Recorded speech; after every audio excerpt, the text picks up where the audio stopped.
Hey guys, I am Big and Scary. I'm bringing you another StarCraft 2 replay. This time is going to be Game 5 in the Clan War featuring NoN-eSports against WeWannaWinClan, featuring our previous winner, our incumbent individual of Temnotal. I've been calling him Tim since he won the last game.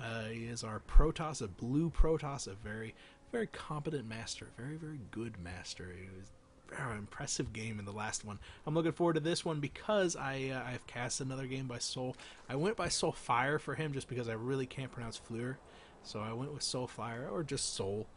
He is our yellow Zerg. He is also mid-masters, so both players mid-masters on Neoplanet S, a map that I'm sure everybody is familiar with. Definitely these two players are going to be familiar with it because it's an incredibly popular map on the ladder pool right now, and it's very dynamic, it's very exciting. You really have two different pathways to get to your opponent, and because of that you can play this kind of ring around the rosy. It makes the death ball mechanic for Protoss not work as well, but then once you can get out there and actually raffle stomp your opponent, get on top of your opponent, it's difficult to get the concave necessary to actually fully engage it because it's so wide over here, and then it narrows and narrows until you have that really nice peak narrow right here where the Protoss likes to force those engagements. So it's a cool map. It's a very nice map. I like how subtle that little thing is, but it plays into so many different games, and I notice it just constantly. So it's a neat thing. Maybe keep an eye out on that. I'll point it out if it actually comes into play. I have no idea. Spawning pool is coming up for Soul at the 15 supply mark. Very typical timing for him. And we can see that Tim is just chrono boosting out those probes. So obviously I did not waste enough time talking about the map in order for us to actually, identify what the two players are going to be doing. We do have 400 resources saved up for Tim, so he's going to be throwing down that Nexus first, going for that Forge Fast expand, and Soul's going to know exactly what's going on. He's got his Overlord poking into that natural. He's going to be seeing that guy going up. He's going to be feeling happy that he's got his spawning pool up first. Maybe he's thinking about cranking out some Zerglings and actually punishing Tim just a little bit. I mean, Forge Fast Expand's pretty easy to defend. We have that Forge coming down, and that wall off is going to be pretty easy to complete with just a single gateway and a well-positioned probe.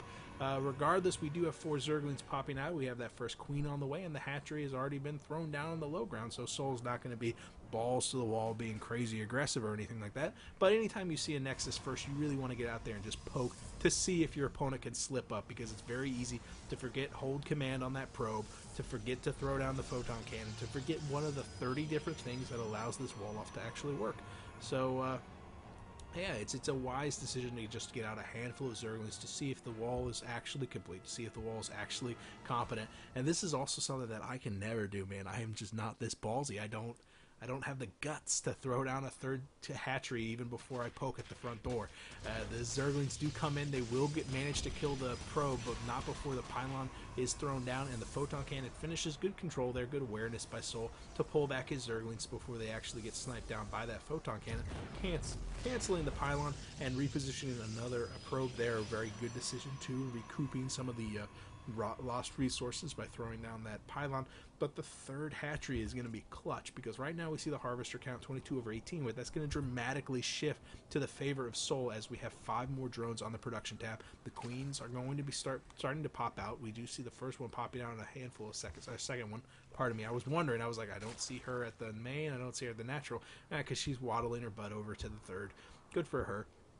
Working on that creep spread, working on the larva injects, getting those drones out there. We have a scouting probe, and that's exactly where this probe is going. He's going to be checking out the third to see how aggressive is my Zerg opponent going to be, because Soul, he's going to know that if he sees a third here, he can sit back and relax. He is throwing down a robotics facility and making that wall off even more robust. Even if this gets taken down, the small little pathway here can be blocked off by another Zealot, forcing the Zergling run by to go around to the south side. Really nice Sim City there. The probe does get in there and avoids taking any pot shots from the Queen, but we can see another round of 5 drones on the production tab. So Soul, his drone count has skyrocketed, 34/33, and that is not stopping anytime soon. We see 2 extractors being tapped. The mains remain silent just for the time being, but his tech is beginning to take shape. I mean, he's beginning to get that gas. He's beginning to accumulate the gas necessary to throw down some sort of tech to get that layer out there.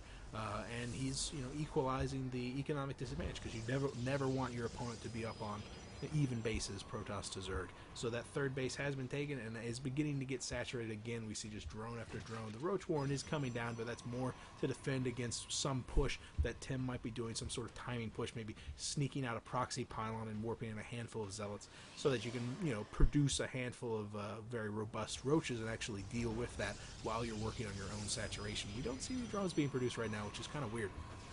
Suicidal Overlord comes in there. Is he within range of that robotics facility? He is. Very good play here. Very good timing here for Soul. However, Tim is going to be in a very nice position for himself. He hasn't wasted any money throwing down any extra gateways. He's throwing down a robotics bay and to make it so that his robotics facility can start producing those colossus that are so needed later on. But with only having a single gateway, and that gateway not even at warp gate yet, this just shows you how greedy he's playing. He doesn't have any, can't produce any stalkers, he can't produce any zealots right now. He's going to be very exposed to this small little run by. Where's the unit control? Where's the force field? Oh no, the Zerglings get in there. They get a nice surround on top of that sentry, taking them down. Speed is not quite done, but even slow Zerglings in this number can do a lot of damage. But 2 Immortals are out, and those Immortals, while they don't do extra damage against those Zerglings, they do a lot of damage in and of their own right, and they just decimate the sheer number of Zerglings. So even though those Zerglings did manage to get in there, only 3 workers killed in the favor of Soul, so certainly not the best case scenario for him. Far more important than that is the fact that he got in there and actually scouted out that the robotics bay was there, that it was working on something, that his extended thermal lance was coming out. Gateways are being added on, so Soul knows exactly what sort of composition he's going to be dealing with. It's very curious timing, very curious indeed, the fact that he didn't push in once the speed was done, but he saw an opening and he went for it. And yeah, now we can see that the Immortals are being positioned there to actually shore up that small structural weakness. Creep spread is looking pretty good, +1/+1 on the way. Galil Reconstitution also coming out. So my initial statement about the Roach Warren only being there for more of a defensive play has transitioned into something else. So Soul is beginning to tech up to what looks like some sort of a very aggressive push. He's going to be making a +1/+1 timing attack with his roaches. Once that Galil Reconstitution is done, his roaches are going to be able to really do a lot of damage to this front door. But with 2 Immortals already out on the field and the transition into those Colossus, Soul's going to have a very intimidating force of himself to actually deal with that. Remember also, he's got 4 of those sentries out there. That's a lot of extra energy, a lot of extra force fields. Adding 2 more of them in there, he's really going to be able to chop up these roaches into a manageable chunk. And a lot of those roaches rely on that concave that I'm talking about. So pay attention to where the engagement happens. I think that Soul is going to be sticking very close to the walls and is going to be using his force fields a lot in order to kind of mitigate the surround. Oh no, the roaches have split up into 2 different groups. Everything is going to be finishing in a handful of seconds. +1/+1 and Galil Reconstitution. So the speed on those roaches, scouting up that those Zerglings were poking at the front door. Tim is aggressively positioning his force. He's beginning to add in a lot more zealots, a lot less sentries into his force, making his force overall more robust. +1 just finished for our Protoss buddy, as well as the range, and wow, there goes the pickoff of that Colossus. I love it whenever it pops out of that War Prism because it's like 30 times bigger than that. But Soul, seeing that enormous force, has pulled back his roaches to a more defensive location, allowing him to defend not only the third, but also his natural at the drop of a hat.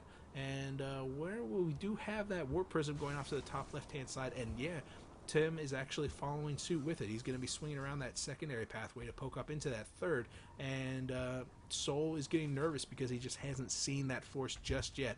He's pushing out, scouting around with his Zerglings. He has scouted the enemy force, and he's pushing in here. Where are the force fields? Wow, what instantaneous force fields. Just chopping up those roaches into bite-sized chunks, crushing so many of those roaches instantaneously, trapping them so that the Immortals and the Colossus can just go to town on them. Great play. Look at all these sentries. That is so much blue. Holy crap. And that's so bad, because Soul is going to have to take down these destructible debris before Tim decides to actually push up in there, because 2 force fields is enough to actually block off that entire avenue and make it so that the roaches get cut to pieces. Now that the avenue's open just a little bit more, watch again for those force fields. Here they come. Holy crap, that is just so devastating. A complete concave, catching probably half of Soul's forces. Even though he's at 160 supply over 112, only about half of his force is engaging at any given time. And even though the majority of Tim's supply is in the form of those sentries, which really do so little damage, the other supply is in the form of these zealots and these Immortals, and they're doing just so much extra damage the supply has plummeted. The 160 to 120 is down to 120 over 102 for Tim, and Tim is now on top of that third. He's going to be taking down that third with no problem at all. And what did he lose? What did he lose? He didn't lose anything. Holy crap, he lost a handful of zealots and maybe a handful of his sentries. He's reinforcing with stalkers. Look at this resources lost tab. That is ridiculous. What an incredible composition from Tim, and his force fields are just top drawer. Poor soul. He had a massive force. He had a great force, and if he had managed to get the concave necessary to actually engage that Protoss Death Ball, he would have crushed it. He would have done so much damage. It would have been great. But the force fields are just flawless from Tim, and this unit control is just mind-blowing. Yeah, Soul is back on 2 bases. Tim is probably thinking about taking a third, but it is scouted out by that Zergling. Here comes another push, but there's really nothing that Soul can do to stop Tim from pushing up into this natural. It looks like this game is going to be going to WeWannaWinClan, and with that we now have a 2-2 timing. It is now up to 3-2. So yeah, there goes the good game for Soul. At the start of this game, I meant to mention, and I did not because I'm stupid, is that we were tied up. It was 2 wins for W3C and 2 wins for NoN-eSports. However, with that, now the advantage goes to W3C, which means that we are on that ace match. One more game would take this if this was that typical all-kill best-of-7 format. I do know that there's a little bit more games than that, so I don't know exactly what they were playing to. It could be that they were playing to best-of-5 or something like that. Well, I don't know. We will find out together, because this is an adventure. This is an adventure, and we're in this together. And that map was an adventure, man. Those force fields, they were instantaneous from 10. That was so crazy. You guys are crazy for watching so many of these awesome replays with me, and I've got another one. I'm going to go do right now, so I will see you guys there. I am Big and Scary.